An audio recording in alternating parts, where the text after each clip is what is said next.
Hello students, welcome back to my channel. Students, मैं आज आपको प्रेजेंट परफेक्ट टेंस के बारे में बताऊंगा। प्रेजेंट परफेक्ट टेंस का हिंदी होता है पूर्ण वर्तमान काल। इसका मतलब ये होता है कि जो कार्य कुछ समय पहले प्रारंभ हुआ था वह पूरा हो चुका है, किंतु कार्य को पूरा हुए अभी ज्यादा समय नहीं हुआ है। तो चलिए हम सबसे पहले इसका पहचान देख लेते हैं। तो सबसे पहले डालेंगे पहचान।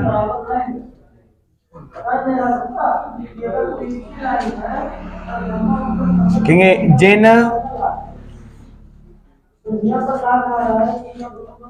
वाक्यों के अंत में चुका है,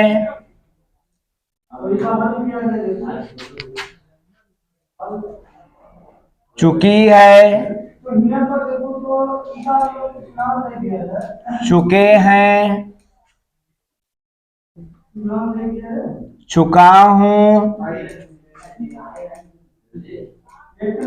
लिया है,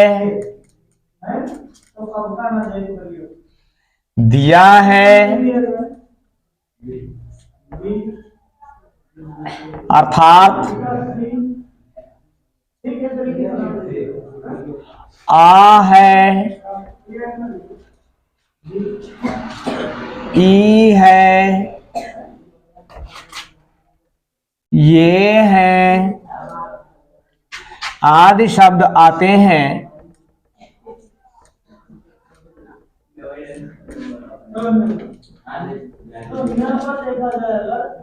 वे पूर्ण वर्तमान काल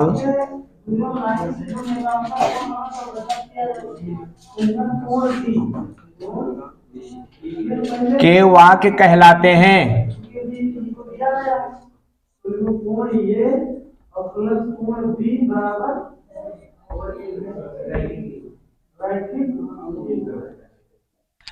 अब हम डालेंगे अफर्मेटिव सेंटेंसेस। क्या डालेंगे? अफर्मेटिव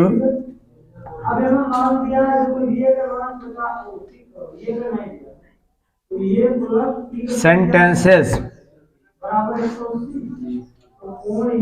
इसको हिंदी में कहा जाता है सकारात्मक वाक्य।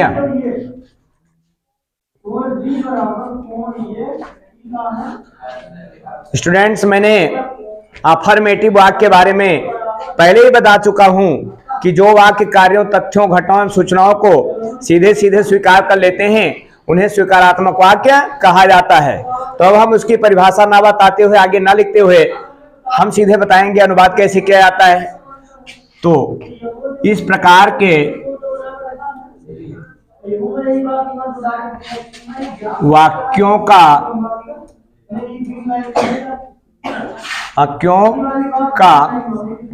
अनुवाद करते समय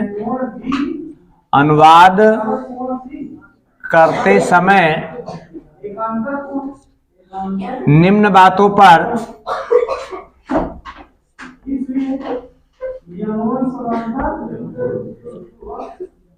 ध्यान देना चाहिए।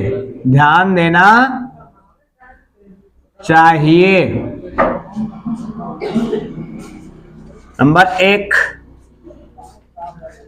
यदि वाक्य का कर्ता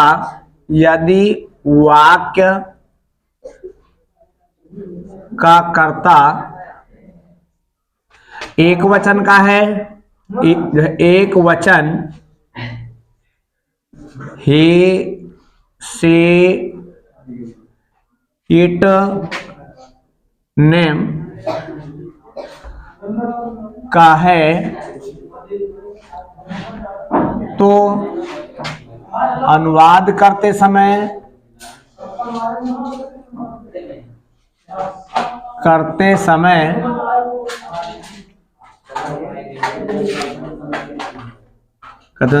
हैज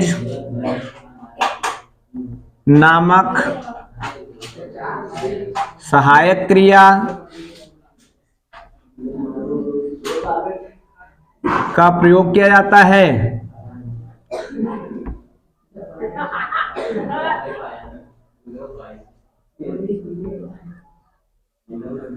नंबर 2, यदि वाक्य का कर्ता, यदि वाक्य का कर्ता बहुवचन का है, बहुवचन आए, वे, यो, दे, या प्लूरल वर्ड्स है तो हैव नामक सहायक क्रिया का प्रयोग किया जाता है। नंबर 3, प्रेजेंट परफेक्ट में, प्रेजेंट परफेक्ट टेंस में सभी क्रियाओं के साथ, सभी क्रियाओं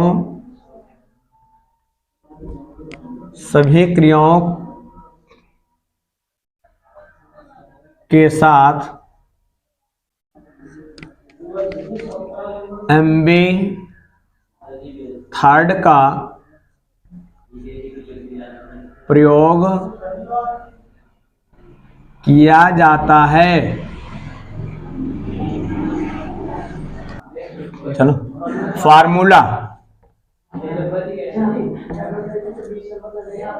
सबसे पहले सब्जेक्ट प्लस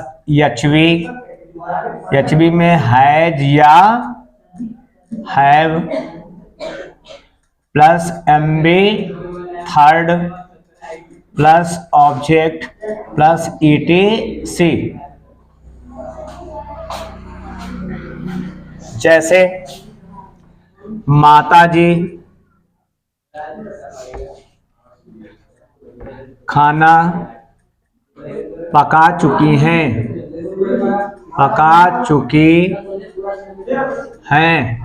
अब सबसे पहले हमें स्टूडेंट्स पहचानना चाहिए कि हमारा वाक्य किस टेंस में है। पहचान मिलता है वाक्य के लास्ट में, यहां मिला है चुकी हैं। जैसा कि मैं पहले भी बता चुका हूं कि जिन वाक्यों के अंत में चुका है, चुकी है, चुके हैं, चुका हूं, लिया है, दिया है आदि शब्द मिलते हैं, वह प्रेजेंट परफेक्ट टेंस के वाक्य होते हैं। तो यहां हमें पहचान मिल चुका है चुकी है, तो अब टेंस तो कंफर्म हो गया। इसके बाद हमें चेक करना हमारा सेंटेंस कौन सा है। तो इसमें ना तो प्रश्नवाचक चिन्ह है ना नहीं आया है, इस प्रकार से वाक्य हमारा ये अफर्मेटिव में है। चलिए हम सबसे पहले अब देखेंगे कर्ता। तो कर्ता हमारा कौन है? माताजी। तो माताजी के लिए हम लिखेंगे द मदर। अब माताजी एक वचन है, तो जैसा कि हम जानते हैं कि एक वचन कर्ताओं के साथ हमें हैज लगाना होता है, तो हम यहां हैज लगाएंगे, तो द मदर हैज। अब सूत्र हमारा मांग रहा है एमबी, तो एमबी निकालने का बेहतरीन तरीका आप जानते ही हैं कि पहचान हटाइए, बगल वाले में ना जोड़ दीजिए, तो पका में जोड़ेंगे ना तो हो जाएगा पकाना। पकाना की अंग्रेजी होता है कुक, लेकिन हमें इसका थर्ड फॉर्म रखना है, तो इसमें हम ईडी जोड़ देंगे, कुक्ड। अब सूत्र हमारा कहता है ऑब्जेक्ट दीजिए, तो क्या पका रही है? खाना, तो खाना की अंग्रेजी होगा फूड। चलिए स्टूडेंट्स, इस वाक्य में मैंने विधिवत रूप से समझाया, लेकिन अब ये बताना चाहते हैं कि इस टेंस में कभी कभी वाक्य में पहले ही आ जाता है और कभी कभी पहले आता है, तो इनका प्रयोग कैसे किया जाता है इसको चलो हम विधिवत रूप से देखते हैं। तो लिखेंगे यदि वाक्य में पहले ही नामक शब्द आ जाए तो हेल्पिंग वर्ब के तुरंत बाद ऑलरेडी का प्रयोग किया जाता है। ऑलरेडी का प्रयोग किया जाता है, लेकिन केवल पहले आया हो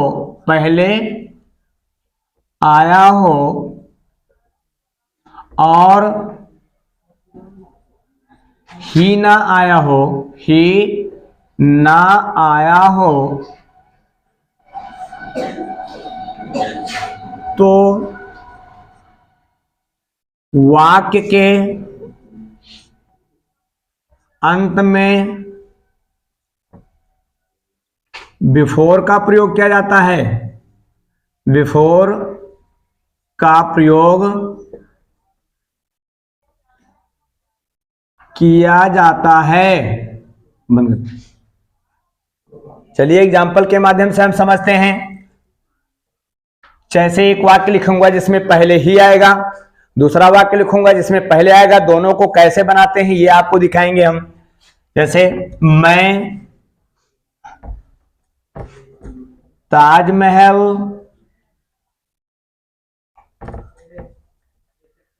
पहले ही देख चुका हूं।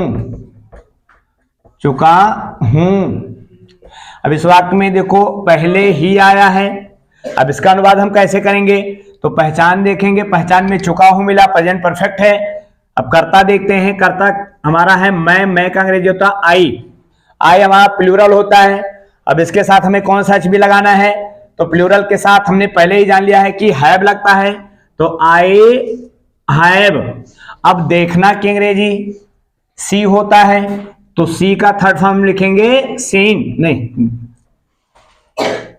गलत किया, तो आई हैव ऑलरेडी इसमें पहले ही आया था इसलिए क्या लगाया गया है, जो ऑलरेडी का प्रयोग हुआ है, तो आई हैव ऑलरेडी सीन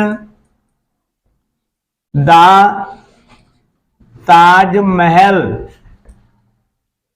चलिए दूसरा एग्जांपल देते हैं जिसमें पहले ही नहीं होगा, सिर्फ पहले होगा। जैसे मोहन पहले दिल्ली जा चुका है।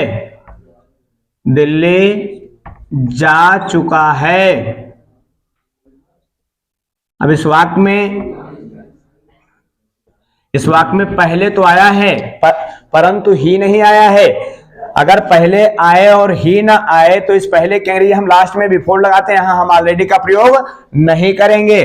तो पहले हम सब्जेक्ट लिखेंगे, सब्जेक्ट हमारा है मोहन सिंगुलर इसलिए हम लगाएंगे हैज। क्या लगाएंगे, हैज। तो मोहन हैज। अब जाना की अंग्रेजी हमें एम भी निकालना है, चुका है हटा दो, जा में जोड़िए बड़ा ना तो हो जाएगा जाना, तो जाना की अंग्रेजी गो, लेकिन उसका हमें थर्ड फॉर्म लिखना हो जाएगा गॉन। तो Mohan has gone to Delhi. पहले है तो उसके लिए हमें लास्ट में लगाना है बिफोर, तो हो जाएगा Mohan has gone to Delhi before.